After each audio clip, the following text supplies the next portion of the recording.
In Washington, where it is truly make or break time this morning for President Biden's social agenda. The president was supposed to leave the White House just hours from right now on a trip to Europe, but instead he's pushing that trip back a little as he tries to get a final agreement among Democrats on his Build Back Better package.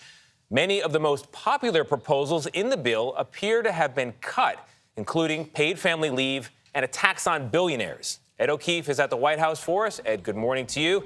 I don't understand everything about politics, but cutting popular things seems like a bad idea. Yeah, we'll see, Tony. Good morning. The president expected to outline the framework of a new plan to pass his social policy and climate change agenda later this morning in a meeting with congressional Democrats on Capitol Hill, and then in a speech to the American public. And as he heads to Europe, the hope is that Congress will begin passing it. This caps weeks of prolonged talks among Democrats about the details of the legislation, and it's exposed deep divisions. And while they're on the verge of a compromise, it still seems like nobody's happy. The problem is not with the president. The problem is with members here. Vermont Senator Bernie Sanders slamming two key moderates, West Virginia's Joe Manchin and Arizona's Kyrsten Sinema, for slowing down passage of President Biden's agenda.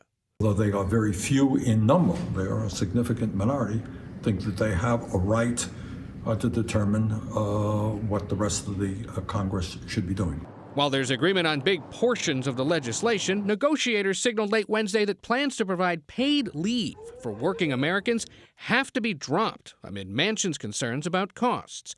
But that didn't stop fellow Democrats from trying to change his mind. If paid leave's not in the bill, it would be devastating. It would be devastating for working women and working parents. A recent CBS News poll showed 73% of Americans support federal funding for paid family and medical leave. Manchin also raised questions about a plan to pay for the legislation with a proposed billionaire tax, saying it unfairly targets the nation's most wealthy.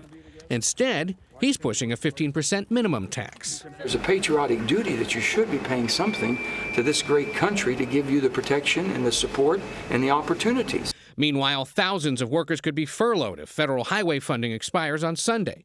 Congress could pass a new short-term highway bill, or the House could give final approval to that massive bipartisan infrastructure bill that the Senate passed over the summer. But dozens of House progressives say they won't do that until they see the actual text of any agreement on the president's social spending plan.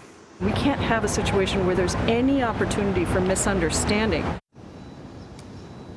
All right, Ed, well, one way or another, it seems like this bill is going to get a pretty big haircut. Where does it leave Democrats? What can they really get done? Well, look, we focus on what's not in it. They will talk about what is. Universal pre-kindergarten across the country. Big, ambitious plans to fight climate change, historic in nature and on the price tag. But by not including things like lowering prescription drug prices or paid parental leave. Look at what our poll said. 73% of Americans support doing that. They won't be able to put it in there because of the cost. Let's see if there is some kind of political cost for not doing so.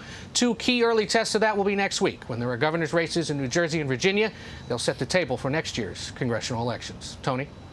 As always, time will tell. Ed, thank you.